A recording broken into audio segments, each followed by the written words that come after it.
then Skylight came next, and again, you guys have a different style, and I would say that one was more danceable R&B type music. So, what was happening then? I mean, did you feel like after the peak of Call Me in that album, and the next one didn't do quite as well, were you sort of at a bit of a crossroads creatively?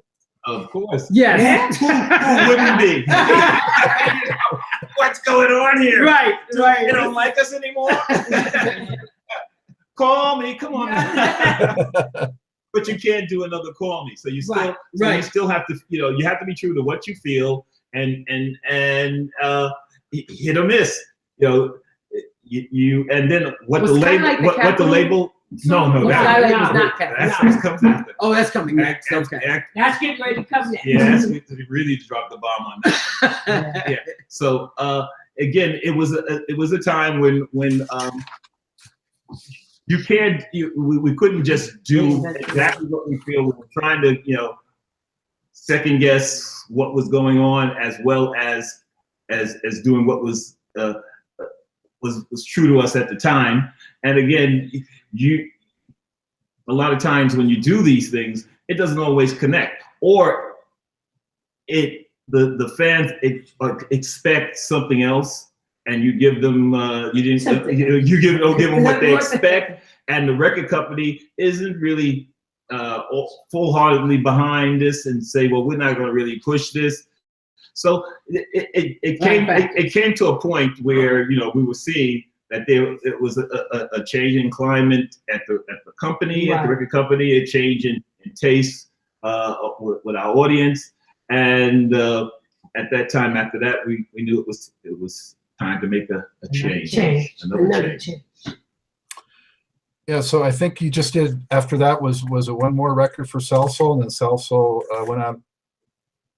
Yeah, so Salsoul itself went out of business, right? Yeah. So, right. Was that traumatic for you guys? Yeah. Well, it's part of the business. Yeah. For me, it was just okay. That was over. It's now time to start something else. I don't know if I think I was very nervous about the whole thing myself, because just when you started to kind of get comfortable with this thing that you're doing, and again, I want to speak for me and my sisters. We weren't as business savvy as far as the record, dealings with the record company and the label and all that stuff. So this sort of came out a little bit out of the blue for us. Like, what do you mean? The record company is going out of business. You know what I mean? So it was a bit of a shock for us. But as we always had, we kind of relied on Randy and Saul to negotiate and navigate that aspect of things. So we had a good relationship with everyone who worked at Salsoul. So for them to just all of a sudden go out of business, and you go, huh? And so, like Denise said, we had to rely on Saul and Randy to navigate and pull us through that stressful time as to, okay, what's going to be next? Right. What's next? Yeah. So for the audience, that was like around 1985, right? Yeah. Yeah, somewhere close to that, right? So how important, I know it's a business and you got to sell records and make money, but how important to you was having hits versus feeling creatively fulfilled? How did you sort of balance and have that in your minds? I wanted both. Yeah. I wanted both. Being creative, you want to communicate with as many people as possible. Being successful validates that your creativity, did communicate what you was trying to communicate. There's times when we did stuff that wasn't all that great. Everything I did wasn't great. I knew that. But really? No. But there was. This is on tape now. I know. We're trying to keep it real here. Really, I'll repeat that. Everything I did was not great. And everything I'll do in the future won't be great. but there's going to be really great stuff happening soon. Okay. But, That's a good one. That's what we want to hear. But we didn't always feel that we got support with some of the stuff that we did, and to them it was dollars and cents. They added up. Does this make business sense? Is this going to happen? And you either support it or you don't support it. So I understood more of the business of it. Yeah. I didn't take it as personal as I could have, and then just move on. Yeah. And change the record, keep dancing. And that's what I'm That's saying. what you do. Right. You got to be resilient and have a thick skin, right? That's Absolutely. right. You're not as good as they say you are, and you're not as bad Right. as they say you are. So you're somewhere in the middle. And as you were saying earlier, you got to be grounded. Yeah. Well, yes, and I think that's what's kept us still doing it. You know what I mean? We understand. Like Saul said, we're not the greatest, we're not big, we're not getting the super accolades, but we really enjoy what we do. We like what we do, and we think we're talented at what we do, and there's a segment of folks out there that feel the same way. So that's the audience to whom we play. So, we've talked about a lot of the hits, and there's still a couple of hits that came later that I'll touch on.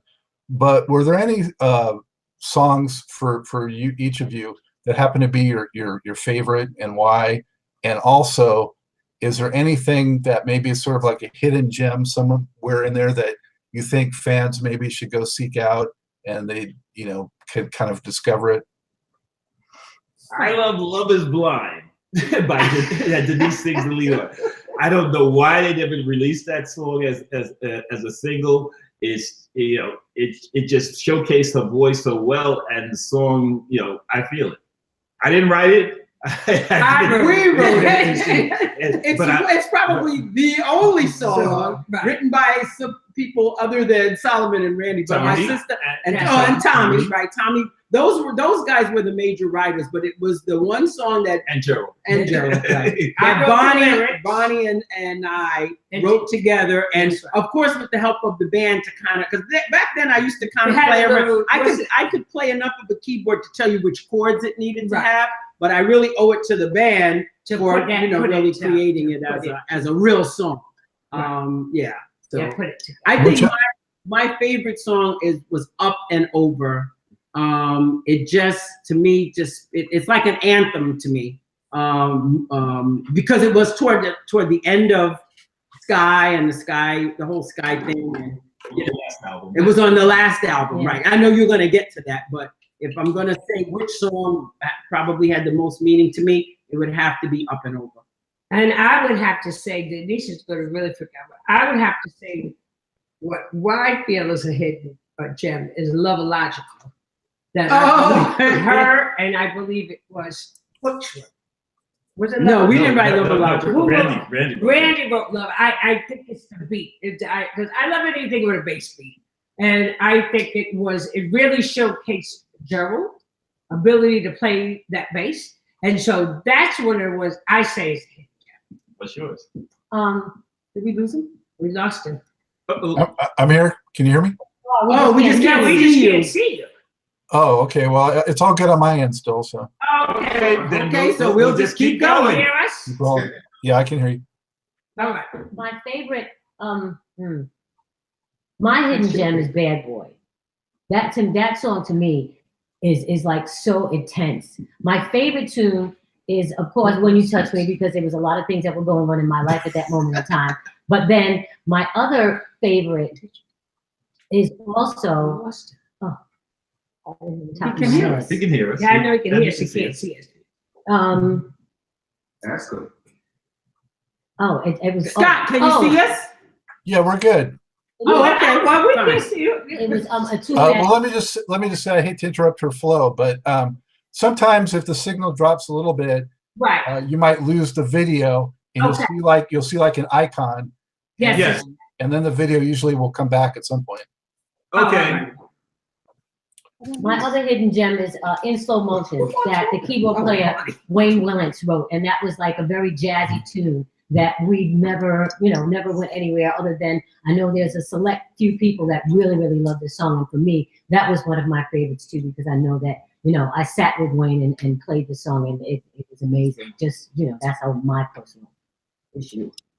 Wow, we'll have to definitely give those closer listens, I think. And I'm going to say one more, which I did have a hand in writing also. Now that we found love. Mm-hmm. Yes, that's it. Again. Again, want to be with you. The longest title ever. Hey, Solomon, scoot in a little bit. You're getting off camera there. Oh. There you go. All right, perfect. All right, so you moved to Capitol, 86, it looks like, first record. And so I think Randy had a relationship there. Is that what kind of helped that out? That's what moved that truck, right? Yeah, Drove that he had a wheel. relationship, and he went in and made the deal. We made the album. It wasn't what they thought it would be. End of story. Right. Quick story, right? And we changed the record. You got to step into the round Capitol building, hopefully, at some point. No. Actually, we did not. We didn't. Never saw the inside of the building. No. Wow. Well, so An uneventful relationship, Right, I think exactly. we could say. well, what is it they were looking for? Who knows? Probably call me. Yeah, maybe so. Right. They probably wanted a second call me. Yeah, really. All right, so that's it for Capitol. But you guys had sort of a hiatus. It took a few years for you to come back with a record on Atlantic. What transpired during that time? That's where your day job Job, transpires. day. I know it's a recurring theme in my life, but I think I actually did have a permanent job during that time. Mhm. And then I guess those guys Yeah, were right. at the drawing board That's as well. right. Solomon and Randy were really at the drawing board, kind of redefining and retooling everything that we'd been doing up until then, and also trying to figure out what the next best home was going to be for Sky And they in terms came of back, record right. company. They came back. So you went back into the basement laboratory? Oh, absolutely. Yes, Are you that's kidding what me? happens. 7 days a week in the basement until we figured out, you know, this is where Sky needs to go, and this is what Sky needs to sound like. Well, and again, music was changing again so much. Hip hop was becoming big, and Yeah. electronic dance music was becoming big and crossing over to pop. So you guys came up with Start of a Romance in '89. And also I wanted to ask, I think you went with Sky in the names of the records for maybe like 7 of them, and then you stopped having Sky in the names of the albums. Was that a conscious move, or did you feel like you ran out of ways to have Sky in the name, or what happened?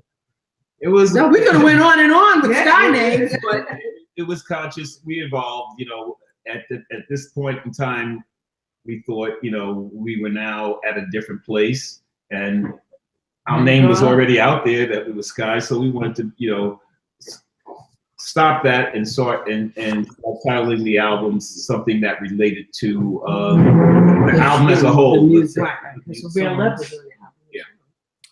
Well, I think all that laboratory time and work in the basement definitely paid off, because it was a very cohesive, current sounding record. And you even had, you know, something like Sexy Minded had kind of a new jack swing kind of influence, I would say, to it. It was funky. And of course you had the #1 slow track, Real Love. So what went into making that, and how did you feel about its success and how it was received? man, let me tell you, I loved that album. It was just like a new branding of the Sky sound from my perspective, because all that writing was like grown-up writing. You know what I mean? Like Start of a Romance was written by Tommy, correct? Yeah, Tommy McConnell and Joe, his friend Joe, Joe whose Fireman. name escapes me. Fireman? Joe the Fireman. Because this is a long time ago, Scott, and we don't have anything in front of us to remind us of this stuff. But Start of a Romance, I just thought was like a very slick sounding song. And that ballad Yes. was just also very slick. I think it was the slickness of Sky sound at that point in time. You know, we had grown up for sure. And it was such, Real Love came out to be such a good record, such a good record. And for us, for it to hit like it did without a video, we were really shocked. And I mean, we were all working a little day jobs. Denise was working, everybody was working. And then we get in the basement and saw says, we're going back out. And we were like, what? And that record, Start a Romance and Real Love, took us right back out to the road. When we were recording Real Love, when we talk about the basement, my songs, I usually always demo them in the basement prior to going into the studio. And Denise came down to the basement after a day of working. And I said, you know, we got this song, Real Love, and she quickly learned the lyrics, and she sung the heck out of the song. And the demo turned out to be so good, it was hard to go into the studio and duplicate the spontaneity, everything that she felt about the song, so that when the record company they heard the demo, they loved it, and when they heard the studio version, it didn't quite make it. So we had to go back a second time into this to record it again. And did we do it a third time? I'm not sure. I don't remember. Because at one time they were listening, really considering releasing the demo that I did in my basement. I mean, that was a serious conversation that they were having. This sounds like, you know, money. This could be the song. So. Well, it's a very emotional laden song. I mean, you know, it tells such an amazing story. You know, it tells a story, a progressive story. And so those are the kinds of songs that are kind of, I think for me, are much easier to sing because I understand it. I can understand it after the first read. And if I can understand a song, then I can digest it and then give the song what it deserves, you know? So I mentioned Real Love was a #1, but Start of a Romance was also a #1 R&B. Yeah. Unbelievable, 2 #1s. Solomon, what inspired Real Love for you?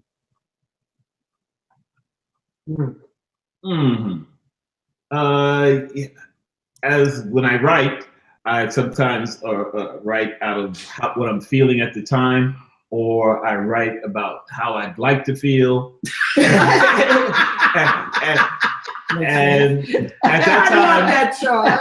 Never heard well, that's right. That's the first time we've ever heard it.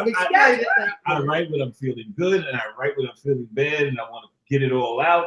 And then sometimes I write, you know, I really would like to feel like this. Right. And then that was one of the I would like to feel like to feel moments. and then so as I was doing it, I said, again, I'm trying to get a ballad that everyone's going to agree with, because, you know, ballads for the record company was always a real touchy thing.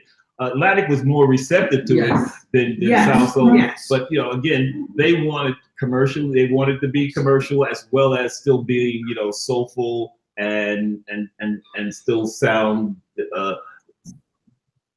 like, you know, R&B-ish. Right. So I went there purposely to the basement to write a ballad, and I said I write about this feeling. This feeling would be really great if I was feeling this right now.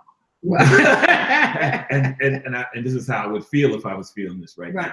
So that's kind of how Real Love came out, and I'm feeling that right now, though. Yeah, that song is still one of the most talked about songs, I think, of any of the songs that we've ever done. And people love to hear Real Love. They do. That's it. It's still alive and well. Yes. Well, I gotta say, it must have felt like such a triumph. You know, I'm wondering if this equaled or even surpassed the thrill of what Call Me did, to be able to, you know, lose your label, kind of wonder what's going on, go back to your day job, and then come back and have such a triumph with this record. Well, I think it was really a shock. I know it was a shock for me. Mm-hmm. For Saul to say, I mean, we knew that they were the back riding. We knew you know, that they were doing something in the basement or whatever. And then for him to say, for us to go in the studio to do it, this album, and then him to say, we're going back out. And we were like, we're going back out because there was a span where we were home. And then to go back out with that album was really a shock. And I want to say, I think y'all kind of caught Atlantic at a good time because Right. Sylvia Rohn had just gotten appointed to that position, correct? Mhm. As head of the label. And so they were kind of on board with the sounds, the things that we were bringing to them, and they were behind it. They supported us, I believe, well enough to make sure that it got the distribution it deserved. So after that, though, it was another 3 years with no record. So what transpired between that success and then coming with Nearer to You in 1992? Touring, writing, Right. and Haggling, no. Well, the record company tried to feel confident that they had what they felt that they could promote. Right. And they also wanted to, you know, kind of hedge their bets by bringing in other producers and writers. So we went through that process, dealing, you know, working with other people, and we created some great songs that I liked. At the end of it, I don't know if they felt they had what they really wanted, and decided not to, you know, to go further with it. But it is what it is. Yes. And here we are. And I think that was some of our best work, actually, vocally. Yes, it for was. me and my sisters, anyway. I just felt that we worked really hard.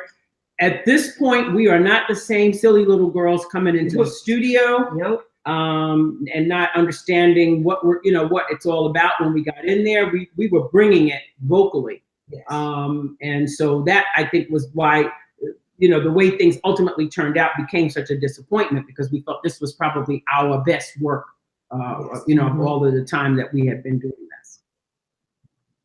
Yeah, so things had changed quite a bit in the record business from when you started out in the late 70s with Salsoul, and you're able to do a record every year and able to kind of, you know, keep it insular with your own people, and then going through this whole thing. I mean, what a big change, and the whole environment changed with how corporate the record business got at that time. So did you guys get a little disenchanted by that? Well, I seem to remember one meeting that because I started to actually try to come to some of the meetings that they were having, the creative meetings that they were having at Atlantic. And I'll never forget coming to a meeting, and that's when I started to feel like we were the dinosaurs. Because a lot of the younger groups, the hip hop groups, were starting to, like, you could see the change in our positioning on shows, you know what I mean? Where we were headlining, now we were second or third to acts like the hip hop, you know, a lot of the hip hop acts, you know what I mean? And I'll never forget, we were in a meeting, and there was a group called Madam X. Oh yeah. Was out, and I believe it was the girl in Climax, the drummer in Climax. Cooper, right? Yes, Bernadette Cooper is her name. Yep. I think it was her act that was on the label, and we were talking about either outfits or something for an album. And I remember someone saying, well, why don't you guys just get something out of your closet? And we were like, what is this? What we've come to here? You know, they started not wanting to put the funds into, you know, simple things like that, you know, and we had no videos, correct? No. We didn't have any videos on it. Romance video. Started Romance was the last video we did, correct? Yeah. Yeah, so they weren't even getting behind us with any kind of, you know, visual products to push any of the stuff that we were doing, after giving us such a time about bringing in new producers. Right. You know what I'm saying? We had some really, at the time, pretty hot guys. I forget the name of the guys that did Sky's the Limit. Yeah. Those guys were very well-known producers at that time. So they brought all of these people in, but then they sort of didn't get behind us with all of the other components of the stuff that we needed in order for that to make a real impact on the industry. And again, hip hop was coming in and the whole face of the industry was changing. Did you guys still have any of the musicians from early on besides Solomon and Randy that were involved, or were they all pretty much not working with you at that point? Wood, Gerald, the whole band was the together. whole band was still together. They were. Yes. Yeah. Yes. I mean, we had our like changed third and our- final keyboard player. Changed The only people that were kind of different over the years was the keyboard player. And the drummer. Basically. No, Tommy was Tommy was still, Tommy yeah, still- Tommy didn't leave until after Start of Romance, way after Start of Romance.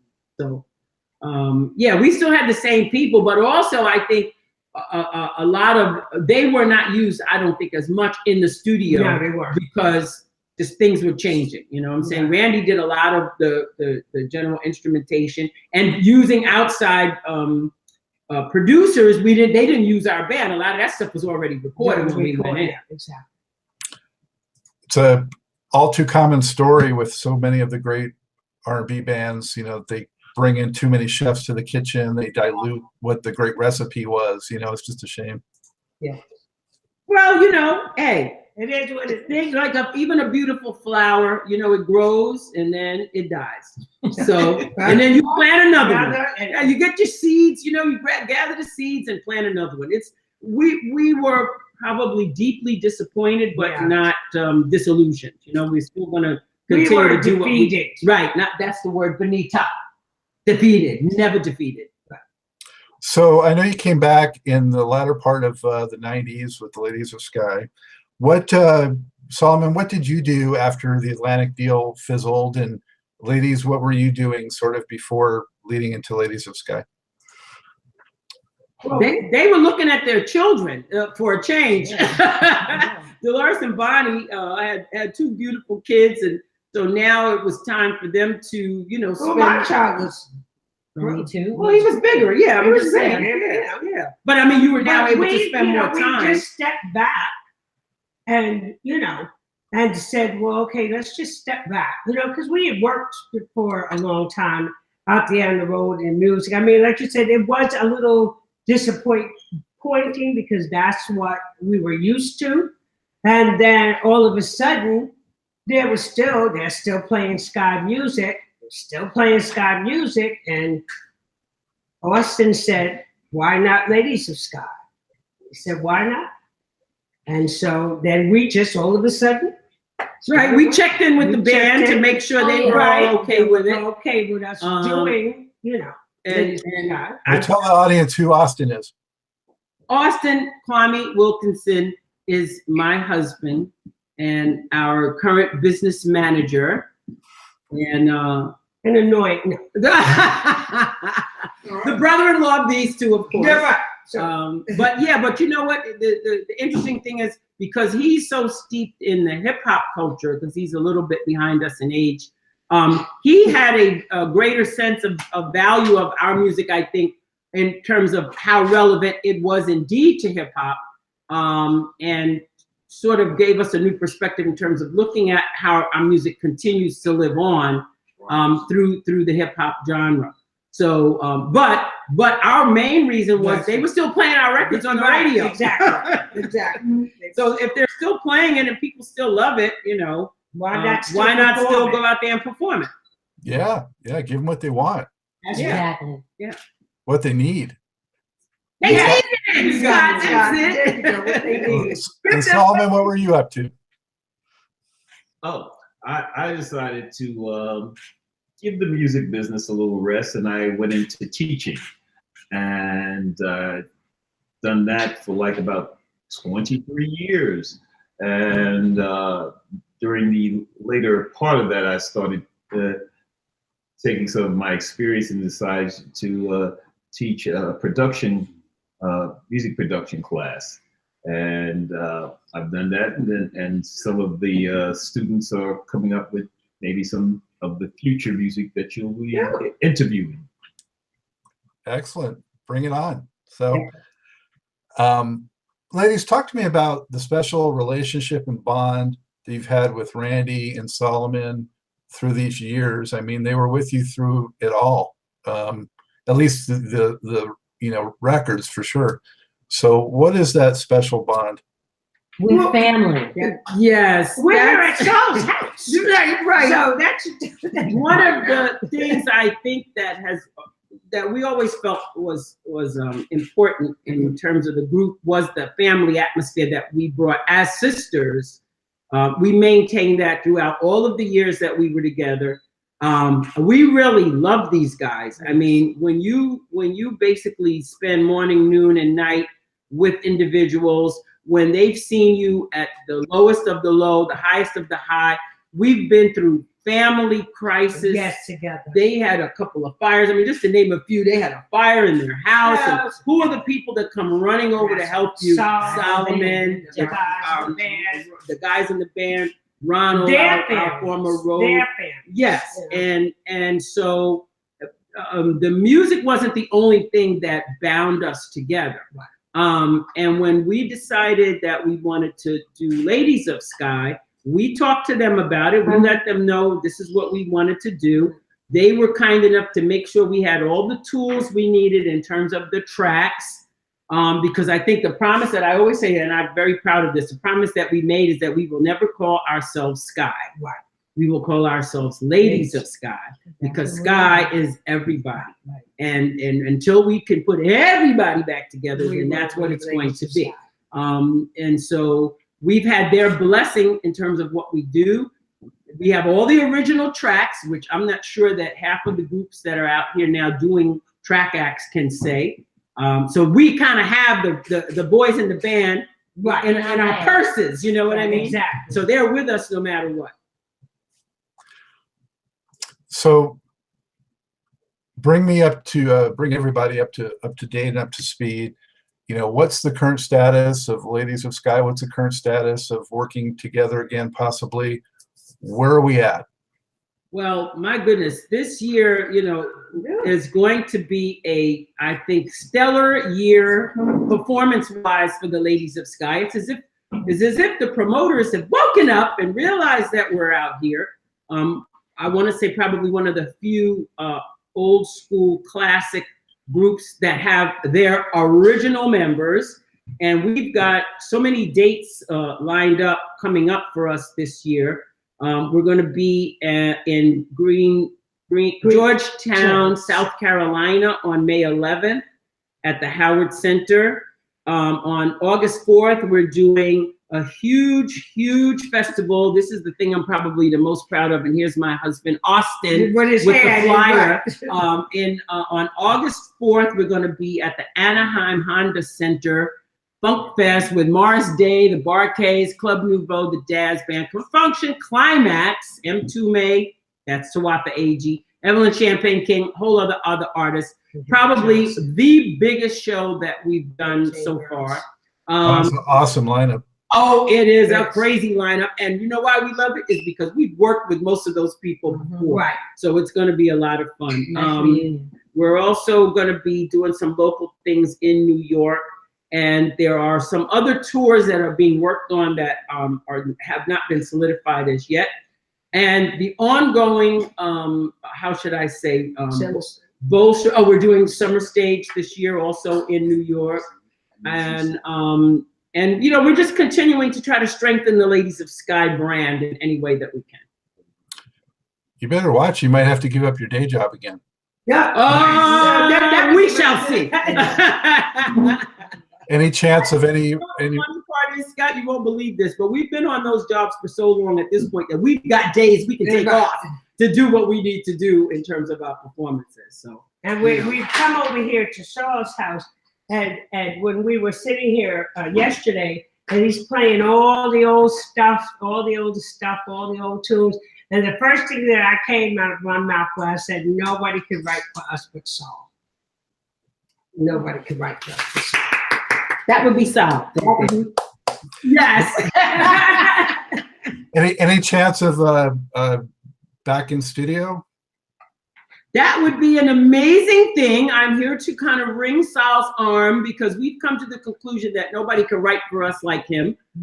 We've had some people come up with stuff that they feel, you know, they send it to us, and the three of us look at each other and be like, quite. Because it's got to be right. You know, you said it yourself. When you have a hit like Call Me, you can't just very well come out with just any old thing and expect to catch the ears of your fan base or try to garner new fans unless you have something that's going to really hit well. So, you know, we're going to continue to work toward that. And if we get anything popping, we're going to let you know for sure, Scott. You'll be the first to know. Oh, love to hear that. So, I really appreciate the time. I want to do it justice, and I want to have your full story because it's so rich and so important, and I want to get it right. So thank you for taking the time. I have a couple more questions I want to ask before I let you go. And one is, you know, through all of this that we talked about, what have you found the most rewarding or fulfilling of your career in the music business? Wow. So He's thinking. He's thinking. So I think for me, it was always wanting to see my name up in lights, and we did it. So I mean, it's like, you know, and from singing in high school and always wanting to be on stage and this and that and this and that, and having done that, there's not too many things left on my bucket list.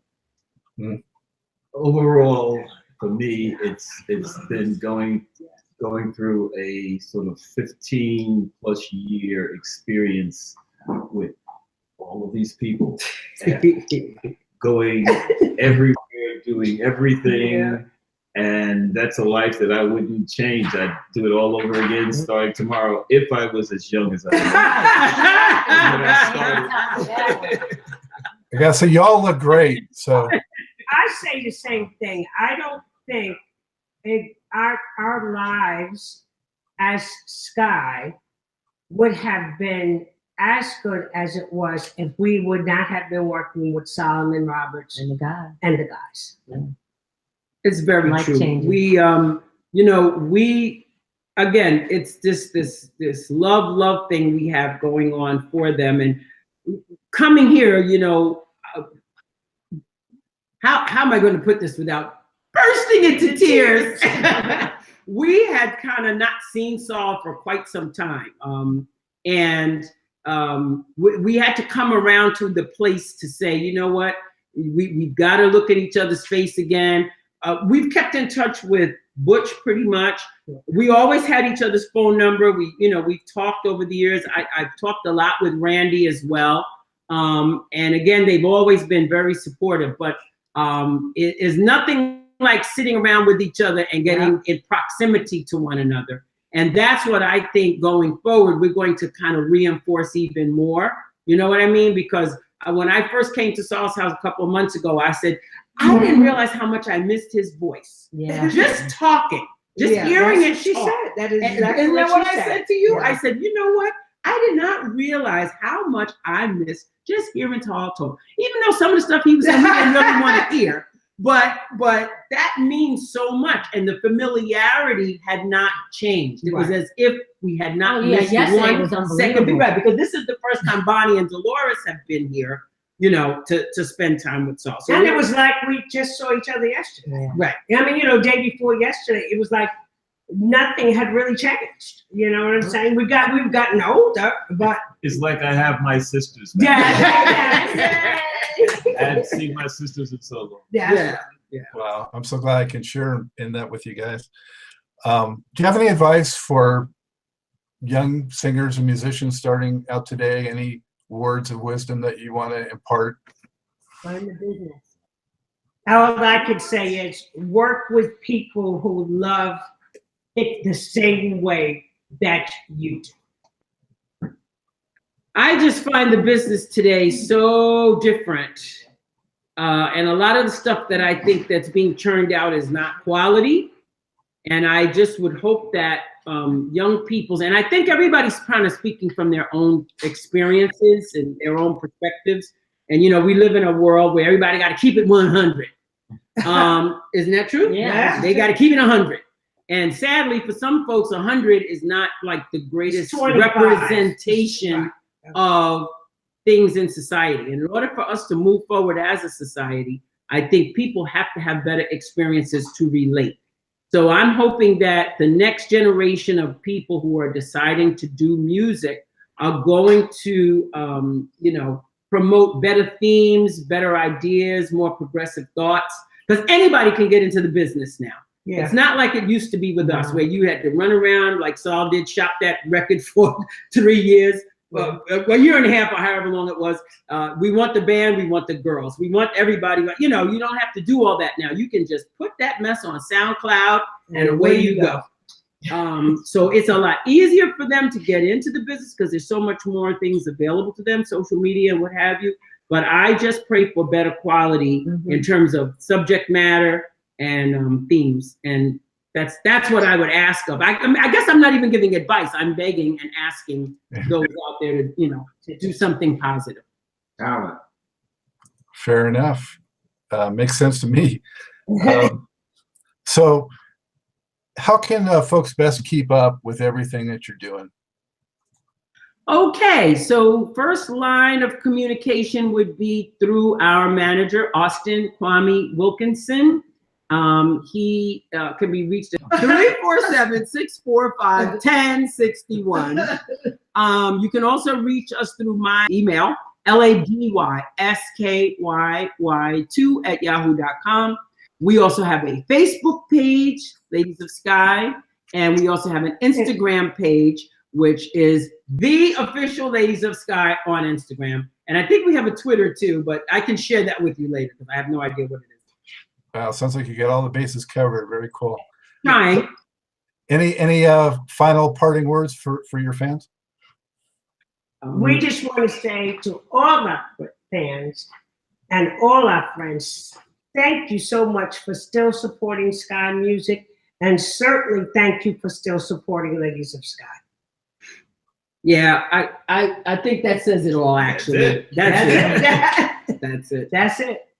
Well, hey, look, it's been so much fun spending this time with all of you. I thank you so much. I could chat with you forever. I feel like I'm almost at home. I'm at home with you guys in the kitchen there. Thank you.